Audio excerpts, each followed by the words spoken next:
오늘 저는 요한 3서 1장 1절에서 4절의 말씀을 가지고 영원히 잠드는 축복이라는 제목을 통하여 하나님의 말씀을 증거하고자 합니다. 이제 겨울이 지나가고 따뜻한 봄날이 왔습니다. 겨울이 긴 것 같지만 지나고 오면 짧은 날입니다. 그래도 봄이 왔다고 해도 간간히 꽃샘추위가 오고 있습니다. 봄이 되면 들판에 새싹이 돋아난다고 합니다. 봄이 되면요, 농과 들에 쑥도 돋아나고 냉이도 나옵니다. 그래서 저도 어제 시장에 나가보니 냉이가 벌써 나와 있었습니다. 그래서 쑥이나 냉이로 된장국을 끓이면 향이 그렇게 좋습니다. 봄날에는 잃었던 입맛을 돋구는 데는 봄나물 만한 것이 없다고 합니다. 이는 건강을 유지하는데 자연식이 좋고 특히 발효 음식인 된장이나 김치 등 유산균이 많이 들어있는 음식이 건강에 좋다고 합니다. 그래서 제철에 맞는 음식을 드시는 것도 건강에 유익하다고 할 수 있습니다. 봄이 되면 나무에 싹이 돋아납니다. 어느 시인은 나무 껍질을 뚫고 나온 새싹을 보고 사람에 비유하여 자기 살을 뚫고 나온 고통을 이겨내고 새 생명을 잉태했다고 말합니다. 이는 시인이 말한 비유적인 내용입니다. 그러함에도 우리에게 시사하는 바가 크다고 할 수가 있습니다. 나무는 봄날에 새싹이 나와야 그 생명이 유지가 되고 그 나무의 삶을 성공적으로 이끌었다고 말할 수가 있습니다. 이처럼 사람도 인생에 있어 성공하려면 자기 자신을 이겨내는 고통을 감내해야 한다고 사람들은 말합니다. 인내하지 못하면 성공하지 못하는 것입니다. 한 뉴스에 보니 강남에서는 벌써 초등학교 때부터 의대 갈 준비를 하고 있다고 합니다. 초등학교 6학년 때까지 고3 아이들이 배우는 모든 수업을 다 6학년 때 끝내는 겁니다. 그리고 그 이후부터는 이제 중학교 때부터는 그 공부를 계속 복습만 하는 겁니다. 문제풀이를 하면서 실전으로 이제 하는 겁니다. 최근 들어 의사에 대한 선호도가 높아졌다고 합니다. 왜냐하면 의사는 전문직이기 때문에 정년이 없습니다. 힘이 있을 때까지, 죽을 때까지, 죽기 전까지 이 전문직을 할 수 있기 때문입니다. 공무원도 60이 되면 은퇴를 해야 하고 은행원이라도 40이 되면 명퇴를 준비해야 한다고 합니다. 어제는 그 외사촌 형님이 전화가 왔습니다. 그분도 경찰 공무원으로 이제 은퇴를 하셨는데 은퇴하시기 전에 스키 강사 자격증, 승마 자격증, 검도 자격증 막 숱하게 따졌습니다. 그래서 스키 타러 오라고 합니다. 그래서 저는 스키 타러 갈 시간이 없습니다. 죄송합니다. 그렇게 말씀을 드렸는데, 그러니 사람들이 평생 직장을 갖기 위해 의사에 대한 메리트를 가지고 있는 것입니다. 그런데 의사를 한다고 해서 다 성공하는 것은 아닙니다. 사람이 먼저 영원히 잘 되지 않으면 모든 것이 한순간에 허망해질 수 있기 때문입니다. 권력과 부와 명예와 장수를 누린 솔로몬도 끝에는 인생의 허무함에 대해서 이야기했습니다. 그래서 전도서를 썼습니다. 오늘 본문을 보니 예수님의 제자 사도 요한이 장로 가요에게 편지한 내용이 들어있습니다. 이를 통해 영원히 잘 되는 축복이 무엇인지, 그리고 어떻게 하면 영원히 잘 되는 축복을 누릴 수 있는지 여러분과 함께 하나님의 말씀을 나누고자 합니다. 첫째, 영적 생활의 창조적 질서는 영을 다시 살리는 데 있습니다. 믿음의 성도에게 가장 중요한 것은 영이 다시 살아나는 것입니다. 과거의 삼중 축복을 우리나라에 처음으로 말씀하신 분은 조영기 목사님이셨습니다. 그 순복음 일간지에다가 최초로 삼중 축복에 대한 말씀을 연재를 했습니다. 조영기 목사님께서 이 말씀을 하기 이전에 미국의 오랄 로버츠 목사님이 삼중 축복에 대해서 강조했다고 합니다. 조영기 목사님이 삼중 축복을 강조한 데는 시대적인 어려움이 있었기 때문이라고 합니다. 대조동의 청막교에서 시작할 때 주위를 돌아보니 전쟁의 폐허가 된 땅에 희망의 메시지를 선포할 필요성이 있었다고 합니다. 그래서 하나님 앞에 간절히 기도하고 선포한 말씀이 삼중 축복의 말씀이었습니다. 삼중 축복은 영원히 잘 되면 범사가 잘 되고 강건한 축복이 자연적으로 따라오게 된다는 말씀입니다. 그래서 삼중 축복에서 가장 중요한 것은 영원히 잘 되는 것입니다. 영원히 잘 되면 범사가 잘 되고 강건한 축복이 따라오는 것입니다. 그럼 영원히 잘 되려면 어떻게 해야 합니까? 먼저 영이 살아야 합니다. 우리의 영이 살려면요, 종교도 종교 의식도 아무 소용이 없다고 합니다. 성경의 바리새인과 서기관들이 예수님을 모셔드리지 않고요, 예수님을 배척하지 않았습니다. 그러나 그들은 하나님의 성전에요 왔다 갔다는 잘했습니다. 그들의 성전에 왔다 갔다 하는 종교 생활은 열심히 했지만 그 마음 가운데 예수님을 모셔드리지 못했기 때문에 그들에게는 구원이 없었습니다. 그럼 우리의 영이 살려면 어떻게 해야 합니까? 바로 십자가에 죽으시고 부활하신 예수 그리스도를 만나 그분을 나의 구주로 모셔드리면 되는 것입니다. 십자가에 달려 들어가신 예수님이 나의 구주가 되시면 되는 것입니다. 지난주가 사순절 기간의 시작이었다고 합니다. 그래서 4월 9일에 부활절이 있습니다. 올해 부활절은요 조금 빠른 것 같습니다. 부활절은 주님 부활하시는 날이고 우리의 영이 살아나는 날입니다. 요한복음 6장 63절에 살리는 것은 영이니 육은 무익하니라. 내가 너에게 말하는 영이요 생명이니라. 여기서 영은 누구를 뜻하는 것일까요? 영이 살아야 한다는데 영이 누구세요? 바로 성령님이십니다. 성령님을 뜻하는 것입니다. 예수님께서 부활 승천하신 후에 지금도 하나님 우편에 앉아 계십니다. 그리고 승천하신 후에 아버지께서 성령을 받아 우리에게 보내주셨습니다. 그래서 우리 안에 성령님이 살아야 우리 안에 영이 사는 것입니다. 내 안에 사는 이 예수 그리스도니 나의 죽음도 유익합니다. 내 안에 누가 산다고요? 그리스도께서 사십니다. 우리 안에 예수님이 계신다는 것은요 성령님이 함께 하신다는 것을 뜻하는 것입니다. 성령님이 내 안에서 살아 역사하실 때 영이 살아나는 것입니다. 살아있다는 거고요. 영이 막 성령님이 내 안에 막 꿈틀꿈틀 막 되시고 살아 역사하시고 그래서 그 충만함이 어떻게 돼요? 밖으로 팍 펼쳐요. 성령 충만한 사람은요 무엇인가 다릅니다. 그 안 마음 가운데요 성령이 충만한 사람, 영이 살아있는 사람, 성령님이 역사하시는 사람은 다릅니다. 그래서 내가 주인이 되어 이 세상을 사는 것이 아니라 예수 그리스도께서 주인이 되어 성령이 이끄신 대로 살아가는 것을 말합니다. 그러니 예수님이 나의 주인이 되시니 그리스도께서 나의 혼을 종으로 부리시고 육체를 그의 집으로 삼으며 살아가는 것입니다. 내 육체를 누가 인도하시는 거예요? 누가 주장하세요? 성령님이 주장하십니다. 내 혼을 성령님이 주장하는 것입니다. 그리고 하나님의 말씀을 그리워하게 되고 내세에 대한 소망이 넘치게 됩니다.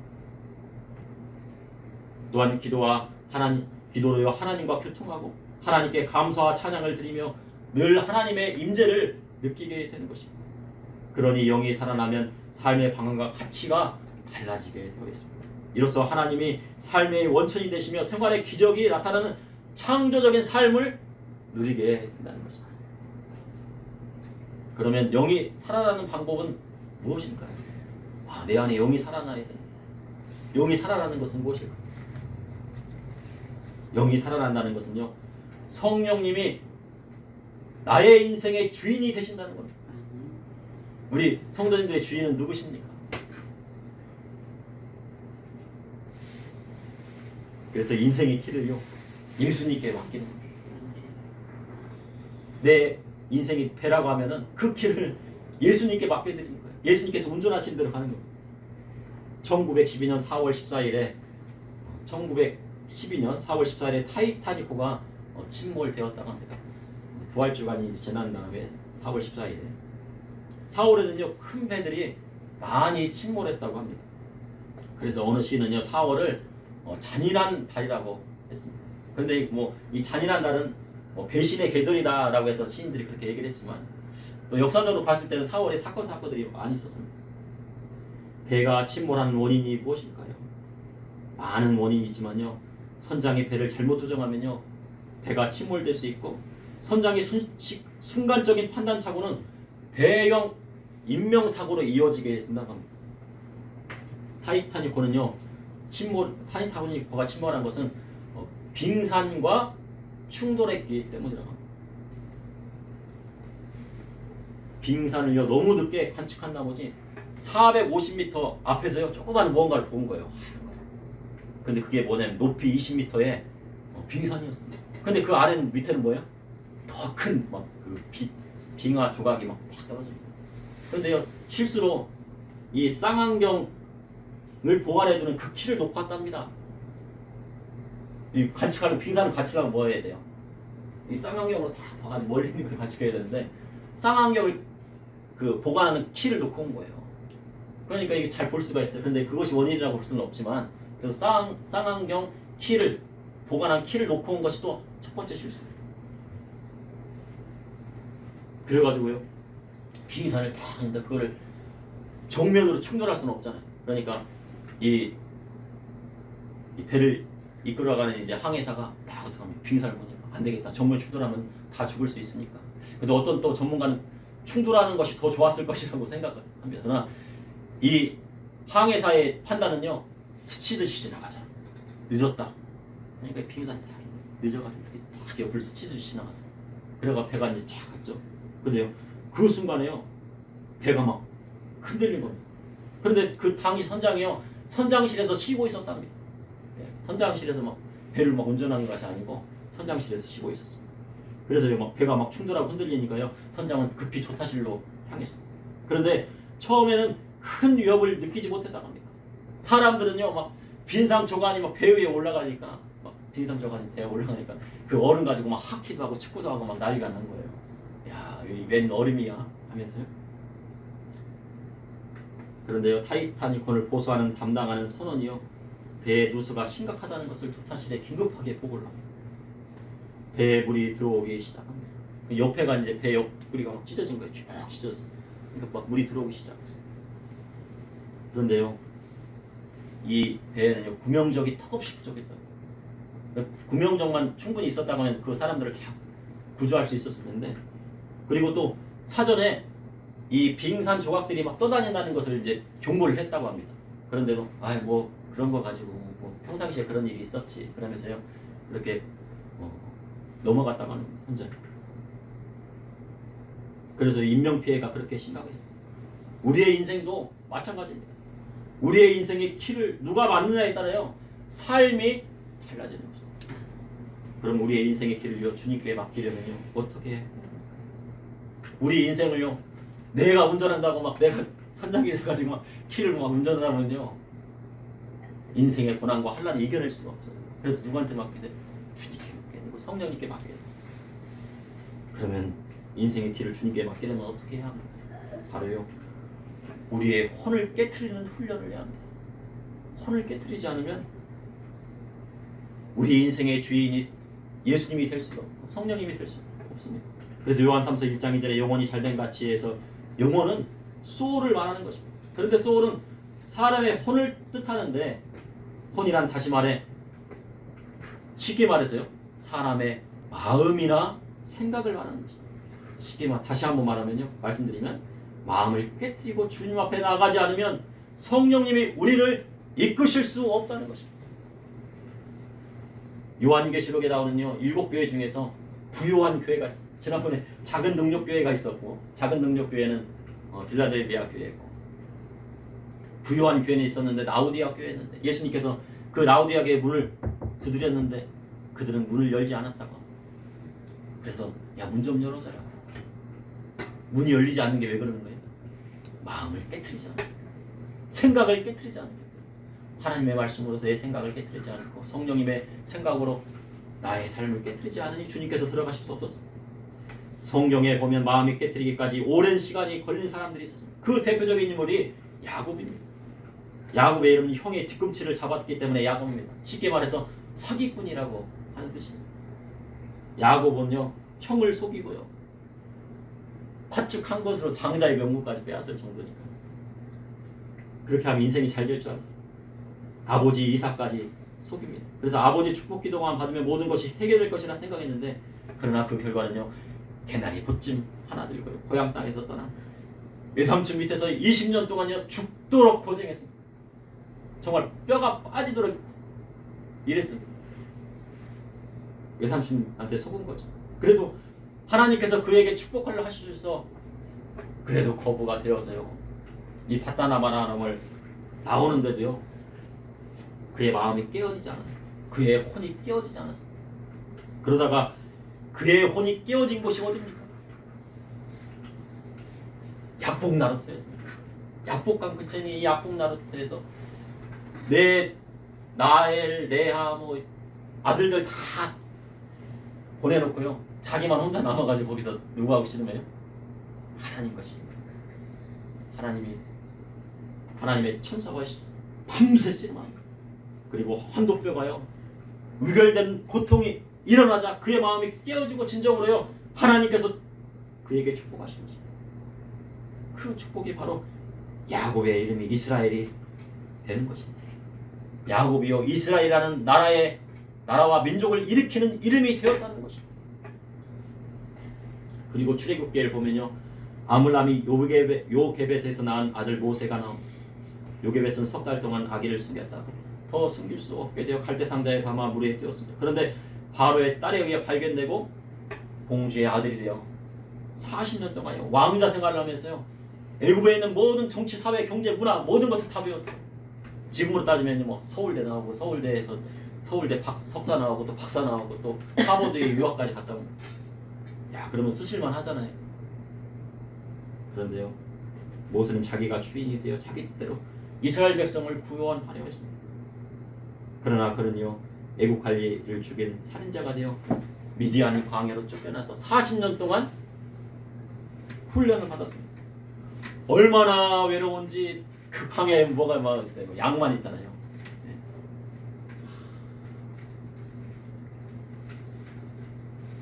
양만이 거기서 양들하고 얘기했을 거야. 음메 하면서 양들하고 얘기할 사람이 없어. 나중에 40년이 지나니까 어떻게 됩니까? 그렇게 왕자 교육을 받은 사람도요 40년 동안요 아무것도 안 하고 그냥 방에 묻혀 사니까 나중에는 말까지 어두워집니다. 저는요 말이 어두운데서 하나님의 말씀을 선포하거나 뭐 그렇게 전할 수 있는 사람이 아닙니다. 그래서 하나님께서 누구를 붙여주셨어요? 모세에게요. 형 아론을 붙여주셨어요. 말 잘하는 아론이 있지 않느냐.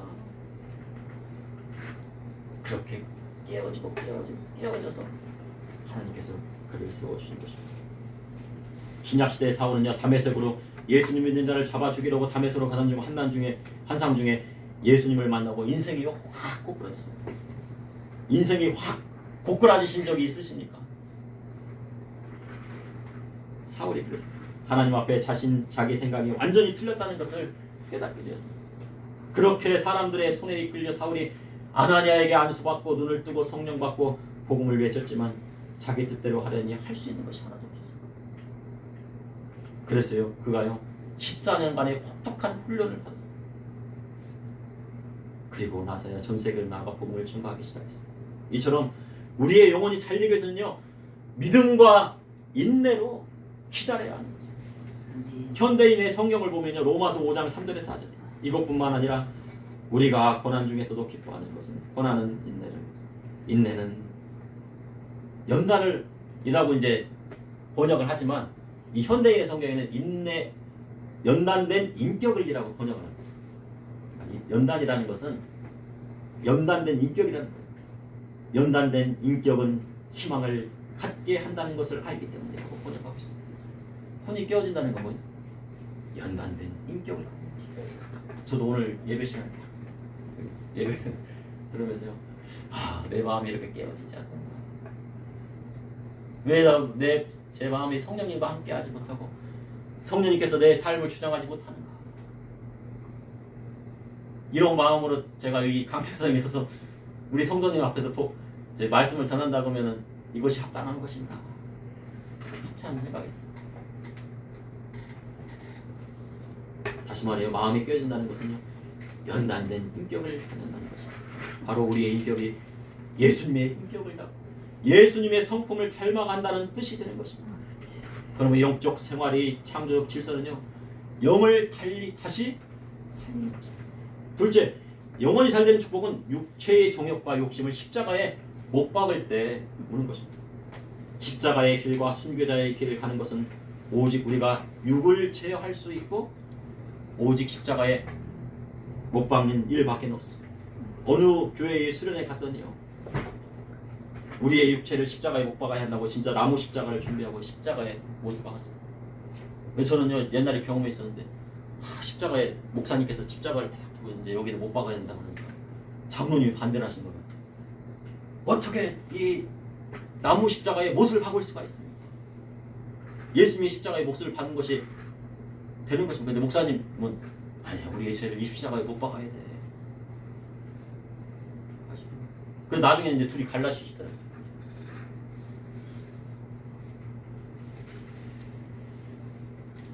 그런데요, 나무 십자가에 못을 박는다고요, 육체의 정욕이 사라지는 것이야. 로마서 6장 6절에 우리가 알거니와 우리 옛사람이 예수와 함께 십자가에 못 박힌 것은 죄의 몸이 멸하여 다시는 우리가 죄에서 종로로 타지 아니하려 함이라 하셨습니다. 우리의 옛사람은 십자가에 못 박지 않으면 안 되는 것입니다. 그러나요, 옛사람을 십자가에 못 박으면 다시는 죄에서 종로로 타지 않는다고 성경은 기록하고 있습니다. 로마서 8장 13절에 너희가 육신대로 살면 반드시 죽을 것이로되 영으로서 몸의 행실을 죽이면 살리니 우리가 내 생각대로 육신대로 살면 반드시 죽는다고 성경은 기록하고 있습니다. 그러나 영으로 몸의 행실을 죽이면 살리라고 하셨습니다. 그래서 예수님을 믿는 사람들은 그 정욕과 욕심을 십자가에 못 박아야 하는 것입니다. 그러면 육체의 정욕과 욕심을 십자가에 못 박으려면 어떻게 해야 됩니까? 골로새서 2장 12절에 너희가 세례로 그리스도와 함께 장사되고 또 죽은 자들 가운데서 그를 일으키신 하나님의 역사를 믿음으로 말미암아 그 안에서 함께 일으키심을 받았느니라. 그래서요, 예수 믿는 사람 먼저 침례를 받는 거예요. 십자가에 못 박는 작업이 뭐예요? 먼저요? 침례만, 세례받는 거예요.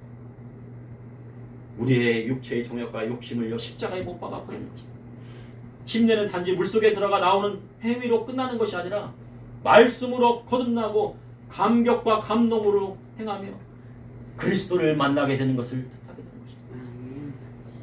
그리고 침례를 받았다 하면 다음 뭐를 받아야 됩니까?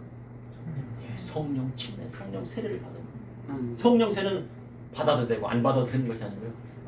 그래서 중생한 사람이 안 받을 수도 있습니다. 그렇지만요, 주의 사역을 하려면 어떻게 돼요? 성령 침례를 꼭 받아야 됩니다. 침례 요한은 물로 세례를 베풀었지만요, 내 뒤에 오실 분은요, 불과 성령으로 세례를 베풀 것이라고 하십니다. 그래서 믿음의 성도는 성령 침례를 통하여 성령 충만함을 항상 받아야 하는 것입니다. 불과 같은 성령께서 우리의 모든 죄와 죄의 소원을 소멸하여 주십니다. 그러니 우리가 육체의 소욕을 주기 위해서는요, 항상 성령의 충만함을 받아야 됩니다. 예수님께서 뭐라고? 기름 준비됐느냐? 열처녀에 비유해서 저 기름 다 떨어졌는데 기름 좀 빌려줘, 기름 좀 빌려줘. 하면 안 돼. 성령 충만하면 어떻게 해요? 항상 충만함 받아야 돼요. 항상 기쁘게 하나님 찬양하고 기도해야 돼요. 그리고요, 우리의 욕심과 정욕을 죽이는요, 금식과 기도의 일을 하는 것입니다. 이 사순절 기간에요, 금식과 기도의 일을 합니다.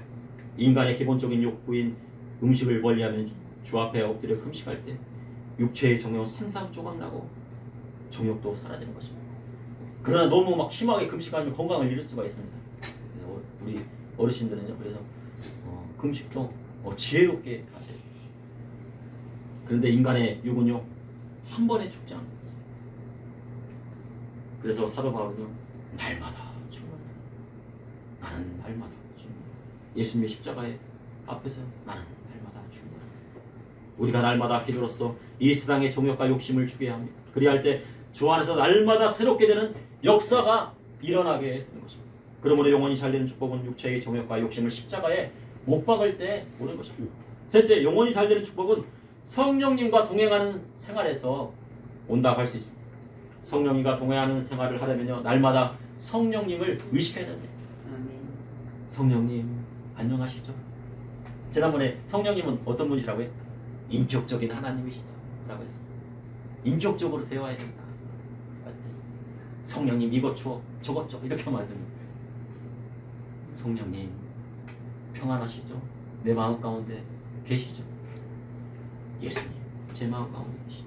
갈라디아서 5장 16절에 내가 이르노니 너희는 성령을 따라 행하나 그리하면 육체의 욕심을 이루지 아니하리라 하셨습니다. 그래서 성령님을 전적으로 의지하라. 로마서 6장 13절에 또 너희 지체를 불의의 무기로 죄에게 내어주지 말고 오직 너희 자신을 죽은 자 가운데서 다시 살아난 자 같이 하나님께 드리며 너희 지체를 의의 무기로 하나님께 드리라 하셨습니다. 이는요, 성령을 거스르는 죄를 범치 말아야 한다는 것입니다. 거짓말 하나는 안 돼요. 성령께서 싫어하시면 거짓말하지 않는 것이 좋은 것입니다. 특별히 믿는 자의 마음 가운데 임하시는 성령의 전을 더럽히지 말아야 합니다. 고린도서 3장 17절에 누구든지 하나님의 성전을 더럽히면 하나님이 그 사람을 멸하시리라. 하나님의 성전은 거룩하니 너희도 그리하리라 하셨습니다. 그러면요, 우리의 성전은 어디에 있습니까? 예루살렘 성전을 얘기할까요? 아니면 여기 우리 교회를 성전을 얘기할까요? 맞습니다. 그 앞선 17절의 말씀이고요. 이제 16절의 말씀에 보면 너희가 하나님의 성전인 것과 하나님의 성령이 너희 안에 계시는 것을 알지 못하느냐. 이거는 강력한 말씀. 그냥 알지 못하느냐. 사도 바울이 이렇게 강조한 거예요. 그 초대교회 때의 성경은요, 그냥 알지 못하느냐. 너희가 하나님의 성전인 것과 하나님의 성령이 너희 안에 계시는 것을 알지 못하느냐. 그러니 하나님의 성전은요, 성도의 마음 가운데 있는 것입니다. 그래서 우리 마음을 육체의 정욕과 욕심으로 더럽혀서는 안 되는 것입니다. 특별히 믿음의 사람은요, 음행을 해서는 안 됩니다. 그리고 간음하는 죄를 범하지 말아요. 다른 죄는 다 몸 밖에서 일어나는 것이지만 간음은 어디에서 일어나는 거예요? 몸 안에서 일어나는 것입니다. 우리 몸 안에는 누가 계세요? 성령님이 계세요. 음행하고 간음하면 어떻게 되는 거예요? 성령이며 떠나시는 거예요. 그래서 배우자를 선택할 때에도요, 믿음 있는 사람은 그 사람의 신앙을 첫째로 본다고 합니다. 그리고 그와 더불어서 그의 경제관과 윤리관을 물어야 한다. 우리가 보통 보면 선을 딱 보러갔더니 아이고 얼굴도 막 그냥 잘생기고 그냥 키도 훤칠하고 그냥 사람 딱 보니까 그냥 마음도 착하게 생기고 외모만 딱 봤어요. 이 사람하고 결혼해야겠다. 그럼 어떻게 돼요? 큰일 나요. 큰일 나요. 왜냐하면요, 이 사람의 경제관을 봐야 돼. 이는 결혼할 사람이 한 가정을 이루고 가족을 부양할 능력이 있는가, 자녀를 낳으면 어떻게 그 자녀들을 부양을 할 능력이 있는가를 보는 거예요. 너무 현실적이라 하지만요, 그것은 결혼 배우자를 선택할 때요, 당연한 것이죠. 그리고 그 다음으로 봐야 되는 것이 뭐예요? 성윤리를 봐야 된다는 거예요. 결혼하여 한 남편만 바라보고 한 아내만 바라보고 언약을 깨뜨리지 않고 평생 할 수 있는가를 물어봐야 한다는 거죠.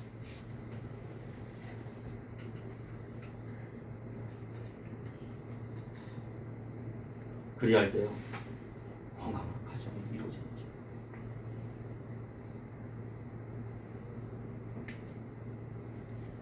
어린이 여러분, 나중에 결혼할 때 어떻게 하냐고요? 첫 번째, 배우자의 신앙관을 보고, 두 번째는요, 경제관, 그리고 세 번째는 성윤리에 대한 관이 어떤가를 물어봐요.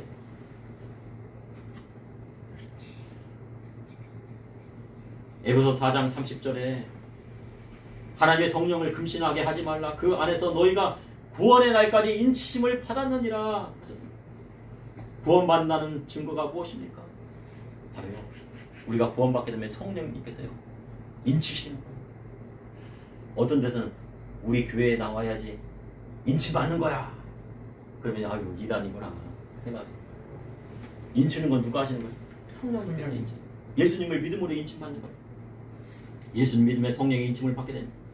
믿는 자의 마음 가운데 성령님이 함께 하십니다. 그런데 성도로 하나님의 방식대로 살지 않고 세상 방식대로 살려면 성령님이 그 안에서요, 근심합니다. 하나님의 말씀대로 살으라고 그랬더니 세상 방식대로 살아요. 세상 방식이 객관적이고 보편적이잖아요. 그죠? 보편적이라고 생각하는 사람들이 세상 사람들이 생각대로 한다 그러면요, 성령이 말할 수 없는 탄식으로 우리가 구하지 않은 것을 구하게 되는 것입니다. 그래서 믿음의 성도는요, 열심히 신앙생활을 하는 것이 필요한 것입니다. 성도는 교회에 왔다 갔다 하는 종교생활이 아니라 신앙생활을 해야 합니다. 교회에 와서 먼저 말 기도에 충실합니다. 기도를 열심히 합니다. 또 가정에서도 가서도 또 기도를 열심히 합니다. 그래서 우리 성도님들은요, 제가 이렇게 여기 단위에 섰지만 너무나 부끄럽습니다. 기도를 너무 열심히 하세요. 제가 우리 성도님들 보고 배워야 되는데 한참 따라가려면 한참 멀었다. 그리고 이전에요, 기도에 막 기도의 그 분량을 막 다 쌓으셨어요. 그래가지고 하늘나라에 막 그 기도의 분량이 막 차고 넘쳐가지고 막 흐를 정도. 우리의 기도가요 그냥 되는 게 아니고요, 땅에 있는 것이 아니고 하늘나라에 다 올라가서 그 기도의 그 기도의 그릇 가운데요 차고 넘친다고 해요. 데살로니가 5장 17절에 쉬지 말고 기도하셨어요. 그리고 말씀에 충실해야 합니다. 여호수아 1장 8절에 이 율법책에 내 입에서 떠나지 말게 하며 주야로 그것을 묵상하여 그 안에 기록된 대로 다 지켜 행하라. 그리하면 내 길이 평탄하게 될 것이며 내가 형통하리라 하셨습니다. 또한요, 전도에 힘써야 됩니다. 디모데서 4장 2절에 너는 말씀을 전파라. 때를 얻든지 못 얻든지 항상 힘쓰라. 범사의 오래 참과 가르침으로 경책하며 경계하며 권하라 하셨습니다. 전도는요, 때를 얻든지 못 얻든지 하는 것이 전도입니다. 이 전도하는 것은, 믿지 않는 자를 전도하는 것은요, 믿지 않는 자에게 설교하는 것과 같은 한 명의 영혼을 구원하는 것과 같은 것입니다. 끝으로요, 모이기에 힘써야 합니다. 히브리서 10장 24절에 서로 돌아보아 사랑과 선행을 격려하며 모이기를 패하는 어떤 사람들의 습관과 같지 아니하고 오직 권하여 그날이 가까움을 볼수록 더욱 그리하자.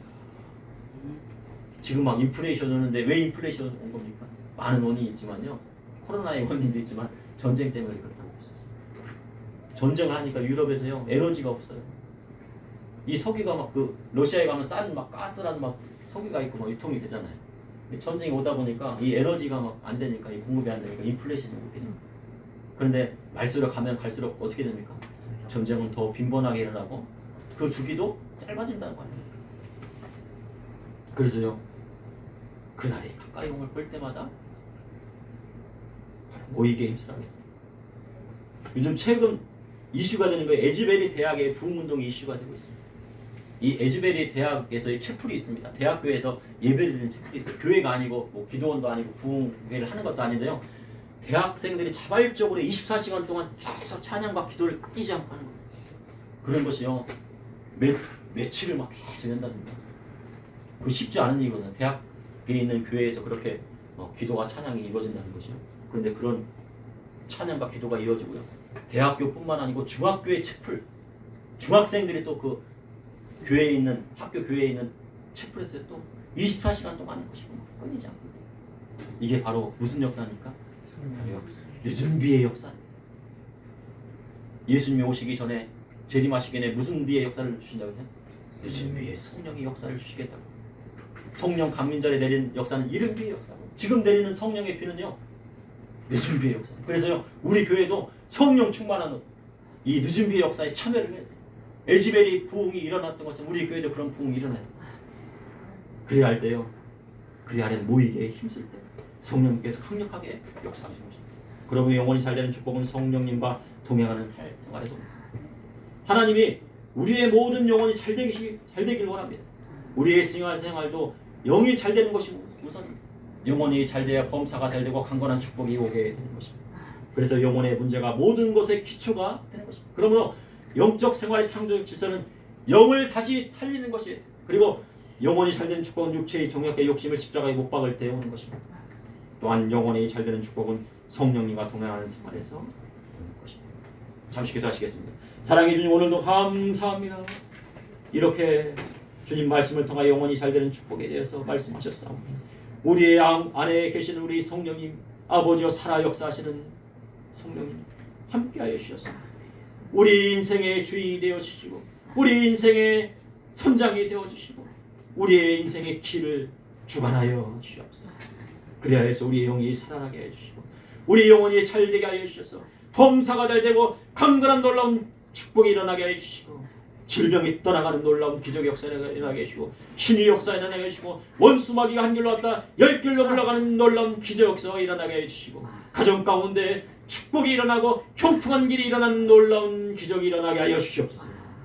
예수님 이름으로 기도합니다. 아멘.